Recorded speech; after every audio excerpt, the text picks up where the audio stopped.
Ilang mga piston. Pakita ko sa inyo yung timing mark ng ano, 4D32. Ayan. Usog yan.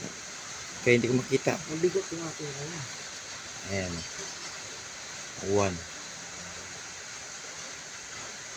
Number 1 mga piston.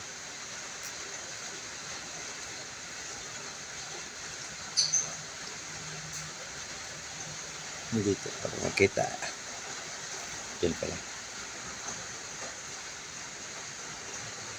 Ayan. Dito naman sa cam shop ng number 2. Ayan.